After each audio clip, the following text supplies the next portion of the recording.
Yes, yours truly, DJ JFX, back again. Famous LA filming locations. We have reached the 17th episode. Boy, time flies when you're having fun. You know what I mean? Heavyweights Live. Y'all know what we do. So this is part 2 to the Christine segment. You know, one of my favorite films. You know, shout out to John Carpenter, Stephen King. But we're in front of the house of Arnie, who ended up having some pretty major difficulties with the car Christine. You know, it didn't really turn out too well for Arnie, but we're in front of his house and I don't see the car in front, so I'm assuming he's not here. It's at the auto shop where it should be, you know what I mean? So let's go see what's up with Arnie. Let's go.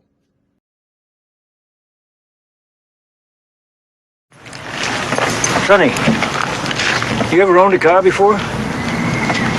No. I just got my license. Start her up.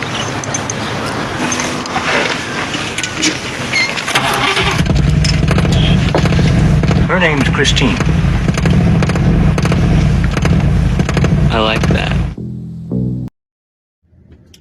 Yes, so pulling up in the neighborhood of Arnie from the film Christine. You know, he had some problems with that vehicle. But I don't think it's going to be here today. As a matter of fact, we know it's not here today. So this is the house, famous location right here. That's Arnie's house. He pulled up in that driveway right there. That's what it is, Christine.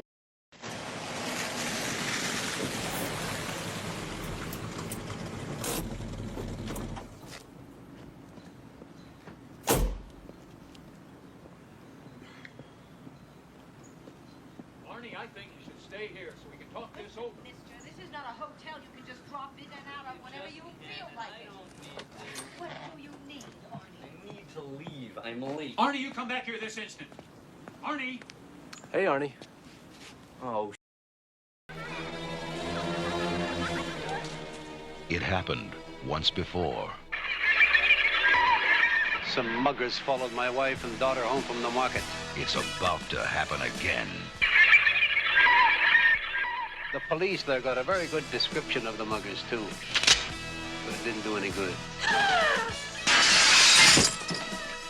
We do what we can. And so does he. Is this your daughter, Mr. Kersey? Mr. Kersey. Is that Carol? When murder and rape are the crimes, Bronson is the only punishment. Charles Bronson, Death Wish 2. So pulling up on the Death Wish 2 house, and it's always a nice situation when we could just drive right up on it without too much difficulty. You know what I mean? But that's the house right there, Death Wish 2. That's where it went down. Let's go. Charles Bronson, legendary.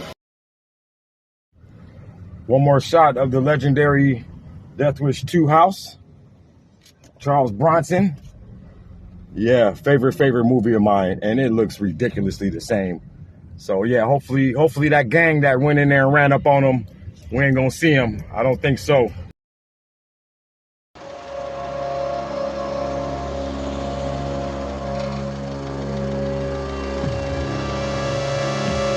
This is the place.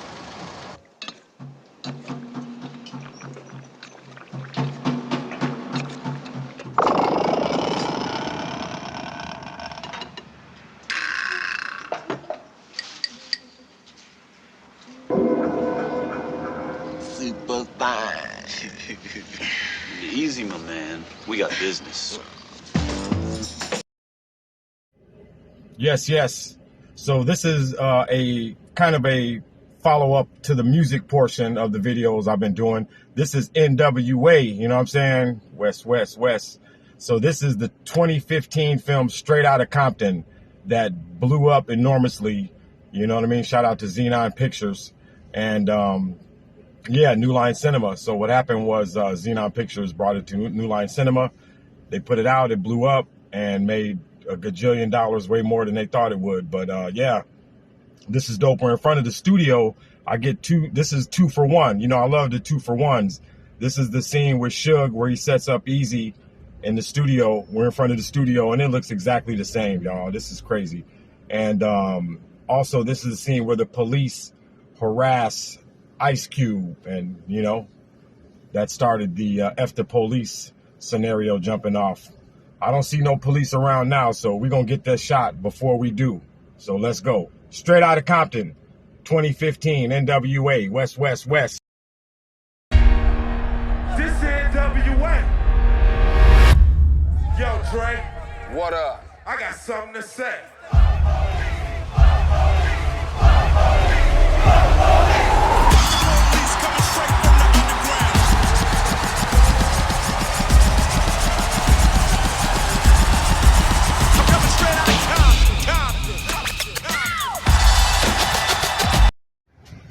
Another shot of the amazing LA Sports Arena.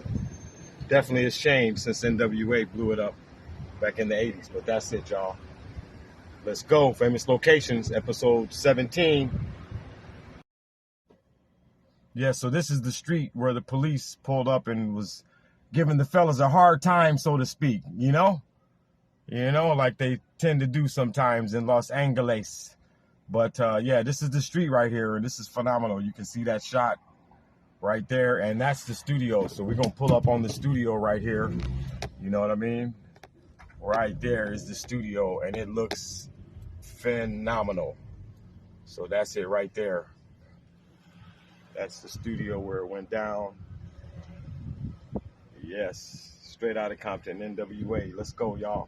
One time. We ain't doing shit. We not doing shit. You guys lost? Nah.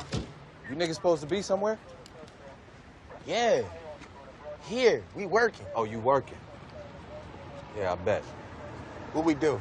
We'll find out in a minute what you did.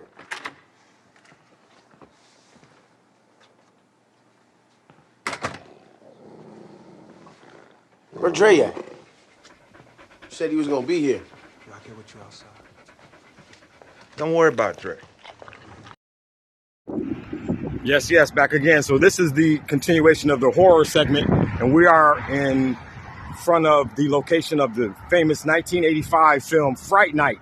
This is the location where Charlie wanted to convince Peter Vincent that it was some pretty heavy vampire activity going on, and it was in an alleyway in this area right here in this location, but it's now it used to be a radio or TV station, but it's in this back alley, I want to say right around there, but of course we can't get in, they're not having it. But yeah, this is the location of Fright Night. It was actually back there in that area, if we want to zoom in on it, and that's where they were walking. Yeah, right there in the back. So yeah, this is Fright Night 1985, you know. Shout out to my twin sister Jen, because this is one of our favorite films, and they tried to do a remake, but it didn't really touch the original. So this is the location. Yes, let's go. Fright Night. What would you do if you accidentally discovered the house next door was occupied by something not human?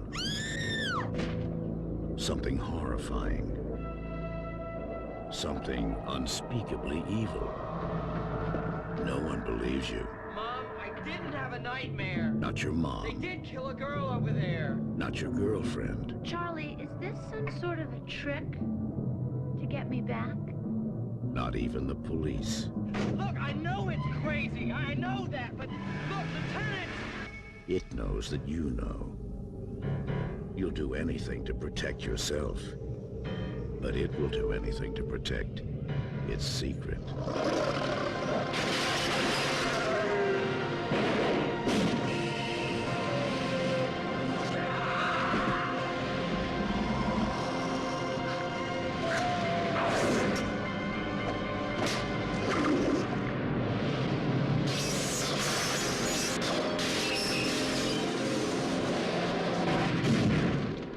Fright Night.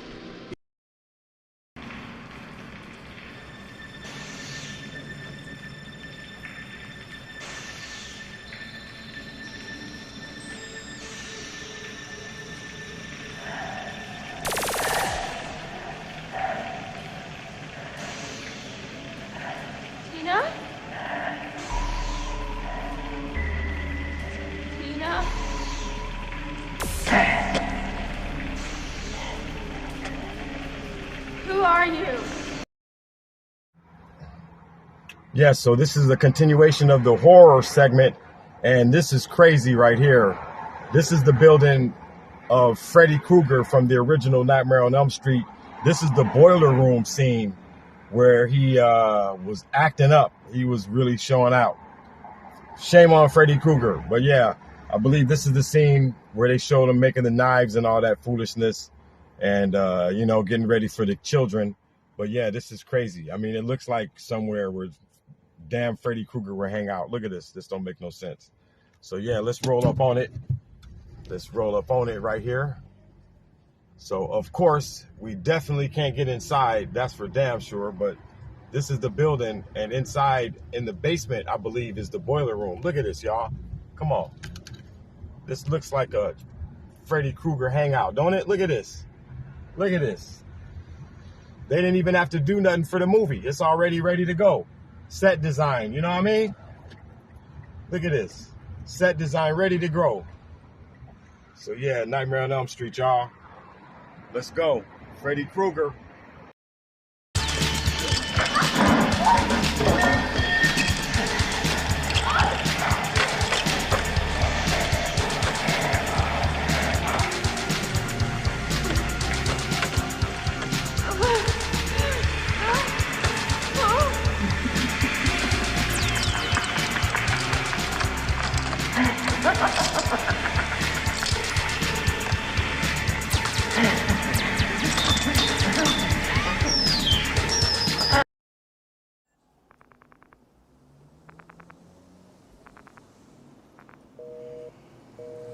Excuse me.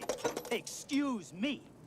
I don't know if you've noticed or not, but there's other people waiting to use the phone here. There are? Yeah. Other people want to use the phone. That's right, you selfish asshole. Jeez, that's too bad, because you know what?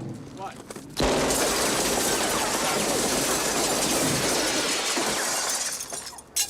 I think it's out of order.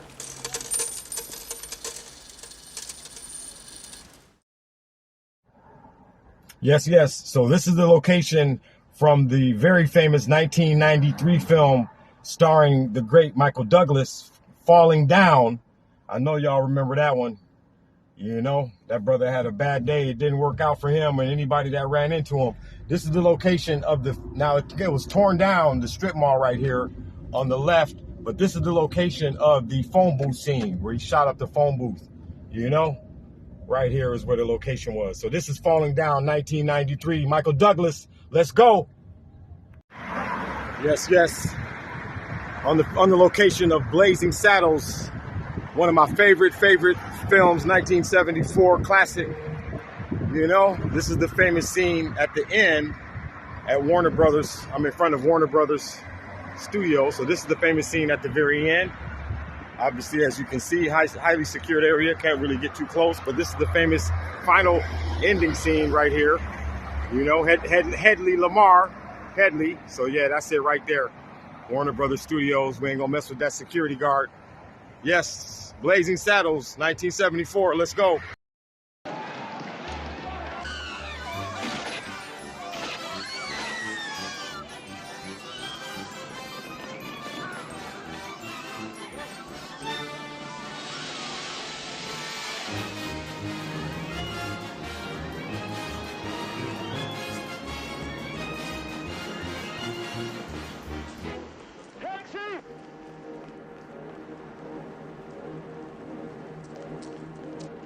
Drive me off this picture.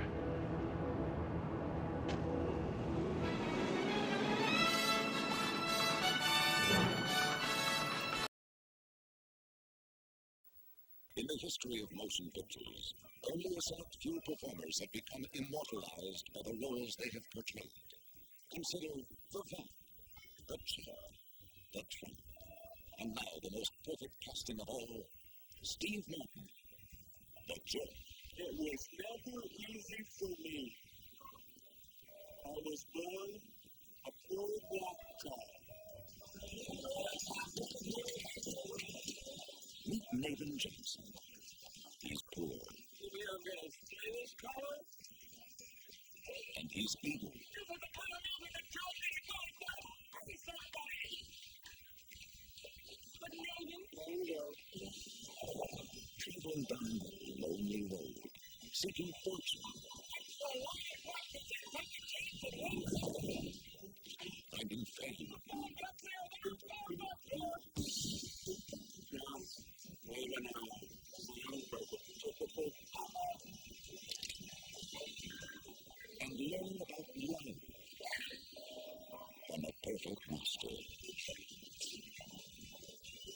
new friends with an instinctive fear.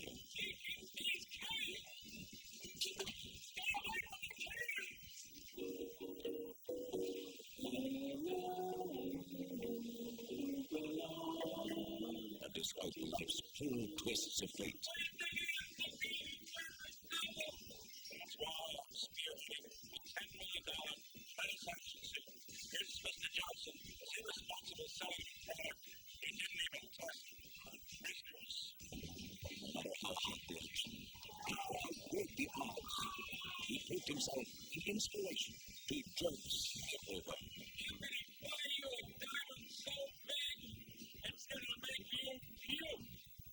Steve Martin. Be somebody. He may not be perfect, but he's the only jerk we've got. Steve Martin, the jerk. Yeah, the jerk. That's right. Steve Martin, can you tell the difference? Yes, so this is the street right here. Steve Martin, the jerk. He was homeless, made it out of the homelessness, and then he was homeless again. But that's right. This is Vine Street, y'all. Let's go. The jerk, Steve Martin. Yes, one more shot of the location of the jerk, Steve Martin. And I'm sure it does not look like this in the movie. You know, a lot of changes since 1979. But yeah, you can smell the history in this city. This is on Vine in Selma, heading towards Hollywood Boulevard. So right here is where Steve Martin was walking.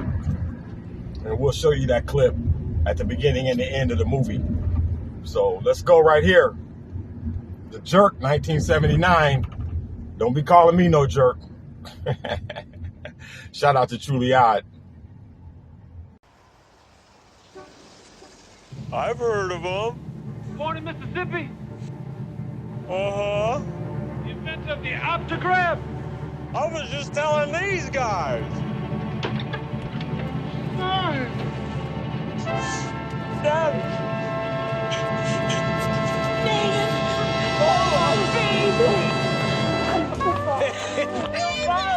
We find you. Gosh, don't kiss me.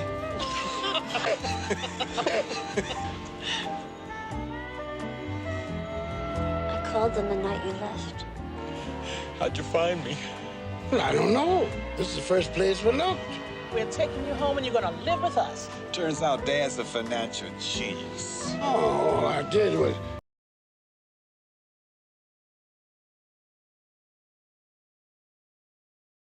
Yes, so this is part 2 of The Jerk. This is the location of Neville's house, the mansion where he lived. But this is also another one of my famous buy one, get one frees. This is also the location of the phenomenal 1992 film with Whitney Houston and Kevin Costner, The Bodyguard. This is the location of Whitney's house. So unfortunately, the street is very, very busy, extremely busy street. So we're gonna have to just get a quick little clip here, and we can't go in the property, but this is the location right here for The Bodyguard, Whitney Houston, and also The Jerk. So it's this right here, this orange location, and we'll get a little shot of the front entrance, which is right there. So that's the entrance. But we cannot stop because it's a crazy busy street. Let's go. All right.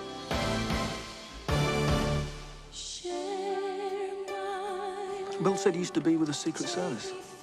I was 2 years with Carter, 4 with Reagan. Reagan got shot. Not on my shift. All my colors for you. Hi, You don't look like a bodyguard.